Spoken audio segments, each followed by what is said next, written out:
안녕하세요. 알기 쉬운 바이오 알바킹입니다. 그 치매에 대해서 말씀을 드릴까 합니다. 치매 중에서도 이제 알츠하이머 치매에 대해서 말씀을 드릴 텐데요.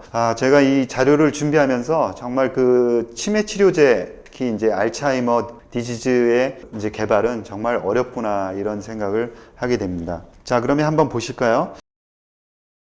이제 알츠하이머 디지즈에 대해서 한번 말씀을 드리면 치매를 일으키는 가장 흔한 퇴행성 질환으로 서서히 발병하여 기억력을 포함한 인지기능의 악화가 점진적으로 진행되는 병이다. 이렇게 이제 정의를 내릴 수 있고요. 이제 출생부터 그 노년기까지 그 원인에 대해서 설명되어 있는 그래프를 보시면 출생에서는 유전자가 이제 좀 중요한 요인이고 그 다음에는 교육 수준, 그 다음에 비만 고혈압, 노년기가 되면은 우울증이라든가 당뇨 이제 이런 요인이다 이렇게 얘기는 되어 있는데 컨트롤할 수 있는 부분이 한 35% 정도밖에는 되지 않고 65%는 이제 어쩔 수 없는 부분이다 이렇게 되기 때문에 참 치매는 어려운 병이구나 라는 거예요.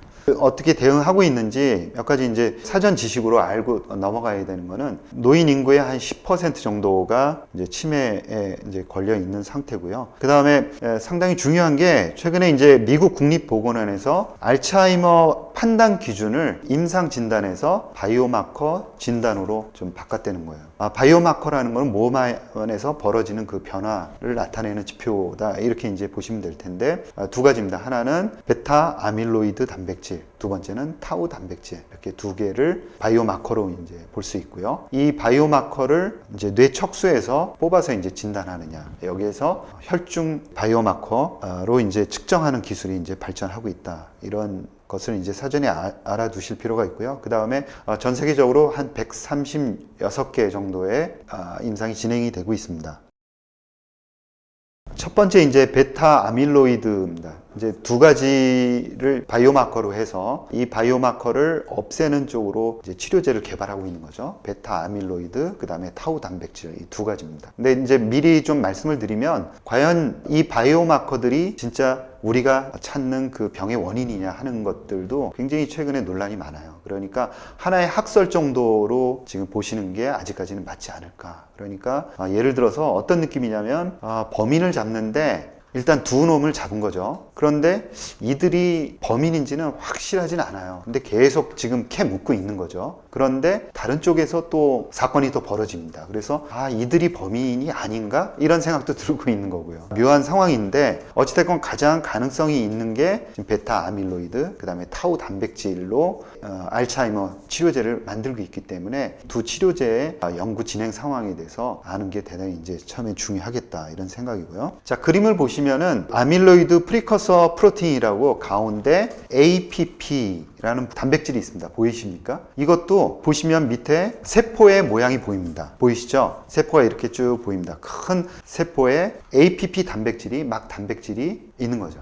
여기까지는 이해를 또 하셨죠. 그러니까 우리가 세포를 모르고는 도저히 설명을 할 수가 없는 거예요. 단백질이 이렇게 막에 꽂혀 있습니다. 막 단백질이죠. APP, 아밀로이드 단백질은 평상시에는 신경세포를 보호하는 역할을 한다 그래요. 그래서 막에 이렇게 붙어 있다가 보면 알파 세크레테이즈라는 게 있습니다. 알파 분비효소예요. 분비효소 그러면 그냥 자른다 이렇게 또 생각을 하시면 됩니다. 그러면 효소가 맞죠. 이것도 단백질이에요. 자르는 단백질이 와서 아밀로이드 베타, 그러니까 인지질 이중층에 박혀있는 그 박혀있는 부분, 그 부분이 A 베타, 그래갖고 아밀로이드 베타인데 이 부분을 왼쪽 보시면은 탁 깨뜨리는 게 보이시죠? 그러면 깨뜨려진 위쪽 부분은 위쪽으로 가고 정상적으로 가고 밑에 부분은 내려오게 됩니다.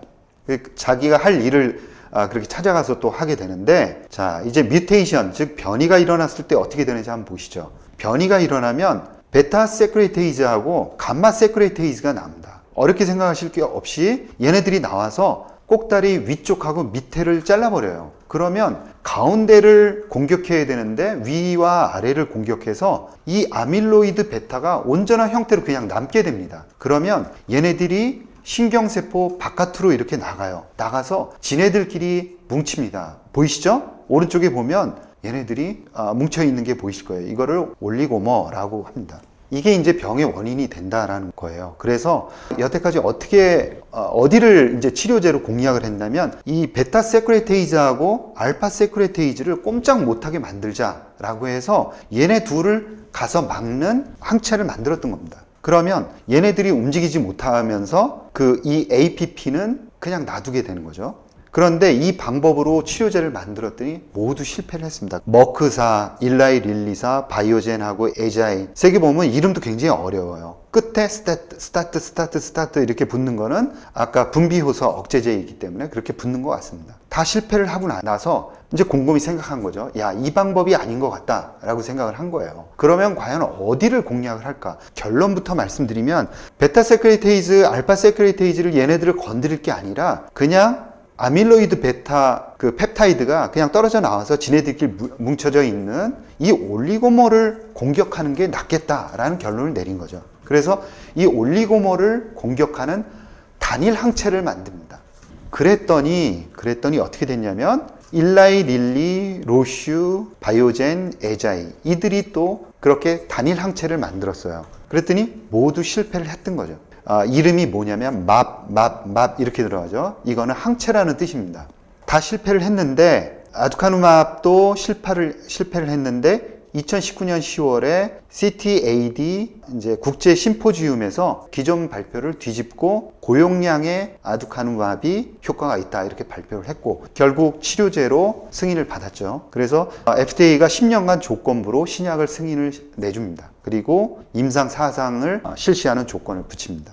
그래서 지금 최근에 이제 뇌가 붓는 증세가 나타나고 사람이 죽고 하는 여러 가지 이제 부작용이 나타나서 유럽에서는 약으로 승인을 하지 못하겠다 이런 이제 얘기들이 나오고 있어요. 그래서 여러 가지 이 아두카누맙이 진짜 효과가 있느냐라는 여러 가지 얘기가 나오지만 그래도 알츠하이머 디지즈로서는 첫 번째 약을 받았다는 그 자체가 이제 의미가 있지 않은가. 그래서 약을 받았으니 우리도 약을 열심히 만들어 보겠다라는 거예요. 그러나 아까 서두에 말씀드린 것처럼 이게 아밀로이드 베타가 과연 맞는 방향이냐 하는 그 궁금증은 여전히 있는 거죠. 그러면서 이제 아두카누맙이 몇 가지 이제 임상을 통해서 밝혀낸 결과들이 있습니다. 한 3가지 정도 이제 정리하고 넘어갈 필요가 있는 게 이 3가지를 또 뭉쳐서 한 개로 다 표현을 하면 아밀로이드 베타하고 뒤에 말씀드린 타우 베타 감소하고는 관련성이 있고 이 2개가 농도가 떨어지게 되면 인지력 감퇴 속도가 또 둔화가 된다. 그래서 이 3가지는 연관성이 있다는 거예요.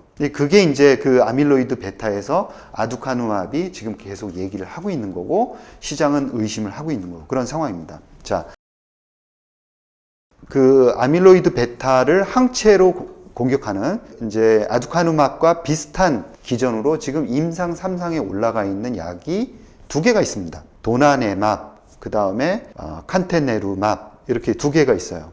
도나네맙부터 이제 보시면은 이 도나네맙에 대해서는 기대들을 약간 걸고 있는데 도나네맙도 불안한 거죠. 왜 그러냐면 바이오젠의 아두카누맙이 제대로 기능을 못하다 보니까 기능하는 거는 기전은 비슷합니다. 그러니까 아까 보신 올리고모들 뭉쳐져 있는 거 그림 보셨죠? 걔네들을 공격하는 것은 똑같이 맞습니다. 우리도 비슷한 의심을 받으면 어쩔까? 라는 지금 불안감이 있는 거죠. 그래서 요번에 우리가 임상 3상을 할 때는 데이터를 제대로 한번 모아보자. 준비를 잘하자. 이런 이제 각오인 것 같습니다. 그래서 임상도 도나네맙하고 아두카누맙을 헤드 투 헤드 비교하는, 직접 비교 임상하는 임상 3상을 하게 되고요. 내년 말 정도에 그 결과가 나올 것 같습니다. 그 다음에 또 하나 칸테네루맙도 지금 환자 2,000명을 대상으로 해서 임상 3상을 할 예정이고요. 임상 3상 1상입니다. 그래서 이 결과도 내년 말 정도에 나올 것 같아요. 그래서 내년 말이 되면서 이 알츠하이머 치료제에 대한 붐이 다시 한번 좀 일 수 있지 않을까 이런 생각을 갖고 있습니다. 자, 지금까지는 아밀로이드 베타에 대한 얘기를 했어요. 제가 아까 범인 1명 더 있다고 말씀드렸죠. 그게 바로 이제 타우 단백질입니다. 이 타우 단백질에 대해서 말씀을 드려야 되는데 아까 말씀드린 아밀로이드 베타는 신경세포의 바깥에서 올리고머가 형성되는 것을 기억을 하시죠. 신경세포의 바깥쪽입니다. 그런데 타우는 신경세포의 안에서 뭉친 현상이 발생을 해요. 신경세포의 모양을 좀 보실 필요가 있는데요. 신경세포의 모양은 다른 세포하고 좀 다릅니다. 그래서 한쪽이 길게 이렇게 뻗어져 나와 있는 축삭돌기라는 걸 가지고 있어요. 축삭돌기의 안을 단면을 잘라서 보면 그 안에는 마이크로 튜블린이라는 그런 작은 공같이 생긴 스티로폼 같은 그 작은 동그란 알갱이를 생각하시면 되는데, 아주 작은 그 알갱이가 관을 형성을 하는 거죠. 구형이 관을 형성을 하고 그 관들이 여러 개 있는 겁니다. 그래서 그 관 다발 덩어리가 이제 신경세포에서 쭉 옆으로 뽑아져 나와 있는 형상을 하고 있는 건데요. 이제 튜블린 형태의 그 관을 누가 잡고 있냐면은 타우 단백질이 이제 테이프처럼, 검은 테이프처럼 이렇게 붙여놓은 형상을 하고 있어요. 튜블린이 관을 형성하고 있고 그 안에 아주 검은색의 그런 테이프 모양이 나와 있습니다. 이게 뭐 새끼줄이라고 해도 좋고 그 다음에 테이프라고 생각을 해도 좋은데, 이 튜블린을 꽉 잡고 있는 기능을 하고 있어요. 샤페론의 인플라마좀이라는 거를 혹시 기억을 하시는지 모르겠는데, 그 인플라마좀이 염증을 일으키고 그 염증에 의해서 과인산화된 타우 단백질이 이 튜블린에서 떨어져 나가면서 자기네들끼리 세포 안에서 뭉칩니다. 그 뭉친 덩어리들이 플라그를 형성하는데, 바로 이 덩어리가 우리 치매의 직접적인 원인이다 라고 생각하는 게 아밀로이드 베타 가설인 거죠. 타우 가설이 아니라 그게 아밀로이드 가설입니다. 그래서 지금까지 이제 그 말씀드린 그 타우 단백질이 어떻게 그 뭉쳐지고 그게 원인이 되는지에 대해서 지금 이제 말씀을 드렸고요. 그 다음에 아밀로이드 가설에 대해서는 조금 전에 말씀을 드린 것처럼 직접적인 원인은 타우 단백질의 그 덩어리다. 그런데 아밀로이드 베타라는 아까 그 올리고모를 형성하고 있는 놈들이 타우 단백질에 영향을 주고 타우 단백질이 그 영향을 받아서 뭉치기 때문에 뭉치고 얘가 그 치매의 직접적인 원인이 된다. 그러니 타우 단백질이 더 중요하다라고 생각을 하는 게 지금 이제 이 아밀로이드 가설의 핵심인 거죠. 이제 유비키틴하고 프로테아솜이라는 설명을 한번 드렸는데 기억이 나실지 모르겠습니다. 그 프로탁을 설명드릴 때 설명을 드렸어요. 그래서 우리 세포에는 단백질들이 쌓일 수 있는데 그걸 리소솜하고 유비키틴 시스템이 프로테아솜에 이제 그 집어넣으면서 재활용한다라는 그 시스템에 대해서 설명을 드렸었는데, 이 타우 단백질도 이제 어느 정도는 계속해서 그런 시스템에 의해서 분해가 되는 거죠. 그렇지만 너무 많이 쌓이게 되면은 그런 기능들이 상실하게 되면서 병을 유발한다, 이런 이제 얘기가 있습니다. 지금 타우 단백질을 타겟팅하는 그런 치료제들이 어떻게 만들어지고 있는지에 대해서 좀 설명을 드릴게요. 뭐 이번 그림을 보시면은 자 어떻습니까? 길게 끈처럼 되어 있습니다. 길게 끈처럼 되어 있는 타우 단백질을 보실 수 있어요. 이 타우 단백질을 어디를 공략했냐면 N말단을 공략했다라는 거예요. N말단이 어디를 공략한 거냐면 긴 타우 단백질의 끈에 한쪽은 N말단, 한쪽은 C말단이에요. 그래서 이 둘 중에 하나를 공략했다는 겁니다. 모든 약이 N말단을 공략했다는 거고, 공략했더니 전부 다 실패했다는 거예요. 에피, 바이오젠, 그 다음에 AC 이뮨 전부 다 실패했다는 거예요. 그래서 이 N말단을 공격해서는 안 되는구나. 이제 끈의 맨 끝쪽을 공격해서는 안 되는구나. 그러니 일단 가운데를 한번 공략해보자 라고 해서 타우 단백질에 이제는 가운데를 공격하는 그런 물질들을 아주 큰 돈을 주고 사오고 있는 상황입니다. 여기까지가 지금 타우 단백질에 개발하고 있는 상황이에요. 타우 단백질도 이렇다 할 성과를 지금 못 내고 있는 거죠. 그래서 지금까지 말씀드린 것처럼 베타 아밀로이드를 공격하는 기전도 그렇고 타우 단백질을 공격하는 기전도 그렇고 시원하게 뭔가가 답을 내고 있지는 못하는 상황이구나 라는 거예요.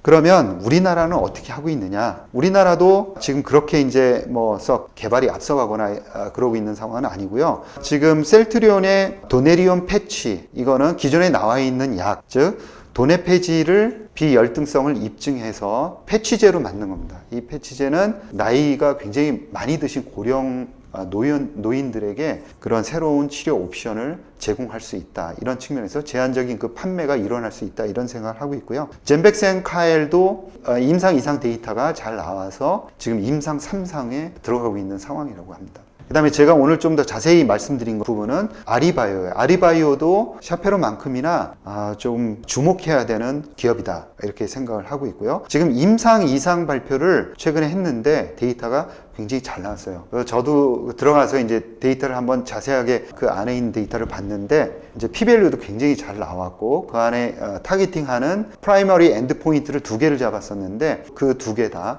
아주 데이터를 잘 냈습니다. 그래서 한번 기대를 해봐도 되지 않을까 이런 생각이고 올해 IND를 내고 내년 초에 임상 3상에 들어갈 예정입니다. 이 아리바이오는 다중기전을 타겟팅을 하고 있어요. 그래서 다중기전이라는 게 아까 말씀드린 리소좀 단백질을 분해해서 녹이는 오토파지 리소좀 그 시스템을 사용해서 타겟팅하는 게 타우 단백질하고 아밀로이드 베타 단백질을 타겟팅을 해서 녹여버린다. 이런 이제 하나의 기전이고 두 번째는 크랩하고 윈트라는 유전자의 신호 전달 체계를 활성화시켜요. 그래서 이 2개의 유전자를 활성화시키면은 이제 세포 사멸을 막고 재생을 또 활성화시키거나 시냅스의 가소성을 활성화시킵니다. 그래서 시냅스라는 것은 우리의 뇌는 고정되어 있지 않고 그 신경을 연결하는 망들이 새롭게 이제 연결이 된다 그래요. 그리고 새롭게 연결된 망이 그대로 이제 있도록 하는 그게 이제 가소성인데 그러한 작용들을 하도록 만들어준다고 합니다. 그래서 아리바이오는 이렇게 3가지 기전을 갖고 약을 만든다고 그래요. 앞에서 설명드린 것처럼 아밀로이드 베타나 타우 단백질 하나만을 공격하는 게 과연 맞을까 이런 생각을 갖고 있고 특히 아예 샤페론이 이제 공격하고 있는 인플라마좀 쪽을 아예 공격을 해서 염증을 없애는 게 오히려 타우라든가 아밀로이드 베타를 줄이는 그 원인을 줄이는 근본 치료제지 않을까 이런 생각도 하면서 한 개만을 공격하는 것보다는 이렇게 여러 개의 기전을 갖고 공격하는 게 더 효과적이지 않을까라는 생각을 갖고 있습니다. 이상 설명을 마치겠습니다.